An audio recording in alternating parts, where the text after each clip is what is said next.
Hello students, स्वागत है आपका फिर सेकंड क्लास में। इस क्लास में हम देखते हैं क्लास 10 साइंस चैप्टर नंबर 10। ठीक है, चैप्टर नंबर 10 का नाम है प्रकाश का परावर्तन तथा अपवर्तन। तो इस चैप्टर को हम शुरुआत करते हैं। आज इस चैप्टर का इंट्रोडक्शन है, इसके बाद हम रेगुलर इसको पढ़ेंगे। ठीक है, तो ये 10 चैप्टर जो होता है इम्पोर्टेंट है, इसमें क्वेश्चन ज़्यादातर पूछते हैं और इसमें दर्पण वाले जो होते हैं, लेंस वाला होता है, उनके क्वेश्चन वगैरह भी बनते हैं, न्यूमेरिकल्स। ठीक है, तो अपन न्यूमेरिकल्स भी करेंगे, तो वीडियो को एंड तक देखिए। तो चलिए अपन शुरुआत करते हैं।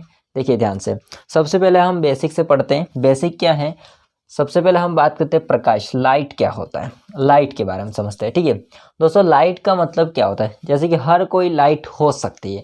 अब उन यही नहीं कह सकते कि सन होता है, वो सूर्य होता है, उसका प्रकाश आ रहा है वही प्रकाश होगा। हम बैटरी टॉर्च जला रहे हैं, वो भी एक प्रकाश है। बल्ब जल रहा है, वो भी एक प्रकाश है। ठीक है, तो कोई भी मतलब प्रकाश, तो कोई भी मतलब ये ऐसी ऊर्जा होती है जिसके द्वारा हम क्या करते हैं, वस्तुओं को देख सकते हैं। अगर हम वस्तु किसी के माध्यम से हम वस्तु को देख सकते हैं तो वो माध्यम क्या है, प्रकाश है। वो क्या है, प्रकाश है। ठीक है, तो प्रकाश का मतलब सिंपल सा मतलब होता है कि प्रकाश वह ऊर्जा है जिसके द्वारा हम वस्तुओं को देख सकते हैं, तो उसे हम क्या कहते हैं, प्रकाश कहते हैं, लाइट कहते हैं। ठीक है, अब जो प्रकाश होता है उसके अलग अलग गुण होते हैं, निम्न गुण है इसके। देखिए ध्यान से, ये क्वेश्चन पूछ सकता है। तो देखिए, प्रकाश सीधी या सरल रेखा में गमन करता है, ये बात तो फिक्स है। अगर हम प्रकाश आ रहा है तो ऐसा नहीं कि प्रकाश घूम के ऐसे ऐसे ऐसे जाएगा। ठीक है, ऐसा नहीं होता है। ठीक है, अब ऐसा नहीं होगा, सीधा जाएगा, है ना, सरल सीधी रेखा में गमन करता है। ओके, इसके बाद हो जाएगा, प्रकाश विद्युत एवं चुंबकीय तरंग है, इसलिए वो संचरण के लिए माध्यम की आवश्यकता नहीं पड़ती है। ठीक है, प्रकाश होता है जहाँ भी माध्यम मिले वहाँ पर घुस जाता है। अब ऐसा नहीं है कि जो पारदर्शी होता है उसमें तो प्रकाश जाता है, बट पारदर्शी नहीं होता उसमें प्रकाश नहीं जा पाता है। ठीक है, बट इसमें प्रकाश होता है एक विद्युत चुंबकीय तरंग है जिसके लिए कोई माध्यम की जरूरत नहीं पड़ती है। ठीक है, अब हम बात करते हैं तीसरा पॉइंट, प्रकाश अपारदर्शी वस्तुओं की तीक्ष्ण छाया बनाता है।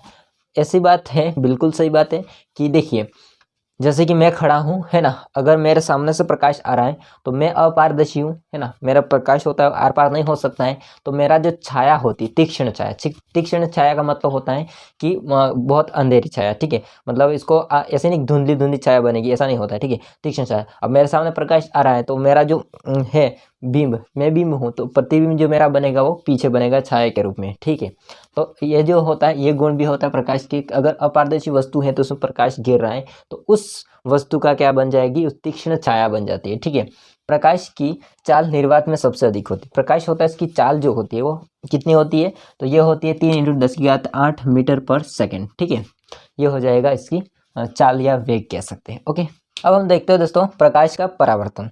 परावर्तन, वैसे यहाँ पर परावर्तन का मतलब होता है टकरा करके वापस आना, इसको समझते हैं हम लोग, समझिए ध्यान से।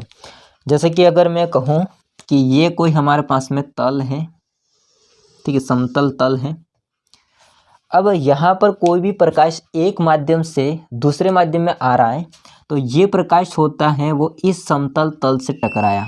ठीक है, इसके पश्चात ये जो होता है वो टकरा करके वापस से उसी दिशा में क्या करता है, लौट जाता है। आ रहा है समझ में? जैसे आप लोग मेरा वीडियो देख रहे हैं, ठीक है, आपकी आंखें का प्रकाश होता है वो बोर्ड पर है। अब बोर्ड पे समतल है तो वहाँ पर टकरा के वापस परावर्तित उसी दिशा में वापस लौट जाता है, तो आपको जो लिखा हुआ वो दिखाई देता है। ठीक है, वैसे यहाँ पर क्या होता है, ये जो होता है प्रकाश का वो होगा आपतित किरण, इसको बोलेंगे हम लोग आपतित किरण। और दोस्तों ये हो जाएगा परावर्तित किरण। इसके बीचों बीच दोनों को अलग करने वाले एक लंब खींच देते हैं ऐसे, और इसका नाम हो जाता है अभिलंब। ठीक है, क्या हो जाएगा, अभिलंब। अब दोस्तों आपतित किरण और अभिलंब, इसके मध्य यहाँ पर जो कोण बनता है इसको बोलते हैं आपतन कोण, इसको बोलते हैं आई यानी कि आपतन कोण। परावर्तित किरण एंड अभिलंब होता है, उसके मध्य बनने वाला कोण जिसको हम बोलते हैं परावर्तन कोण आर। ठीक है, आया समझ में? तो ये होता है परावर्तन की क्रिया। इसको समझिए डेफिनेशन को, जब कोई प्रकाश आपतित किरण, ठीक है, प्रकाश एक माध्यम से चलकर दूसरे माध्यम में यहाँ पर पहुँचता है तो दूसरे माध्यम की सतह से क्या करता है, वो टकरा करके उसी दिशा में वापस लौट जाता है, जैसा आया था वैसे वापस लौट जाता है, उसे हम क्या कहते हैं, प्रकाश का परावर्तन कहते हैं। और दोस्तों परावर्तन का जो नियम होता है, इसी के आधार पर नियम है, वो है क्या, समझिए ध्यान से। परावर्तन का नियम है फर्स्ट बात, आपतित किरण एंड परावर्तित किरण जाने वाली, ठीक है। ये है दोस्तों आने वाली और ये है जाने वाली, ठीक है। परावर्तित किरण एंड दर्पण के आपतन बिंदु अभिलंब तीनों एक ही तल में होते हैं। देखो आप लोग देखिए, आपतित किरण, परावर्तित किरण, अभिलंब, आपतन बिंदु तीनों एक ही तल पर है, इसका तल एक ही है, ठीक है। ये पहला नियम हो जाएगा। दूसरा नियम, आपतन कोण, ये वाला आई कोण एंड परावर्तन कोण, यानी कि ये वाला, दोनों कैसे होते हैं, बराबर होते हैं। ये पूरा नहीं लिखा है, दोनों कैसे होते हैं, बराबर होते हैं।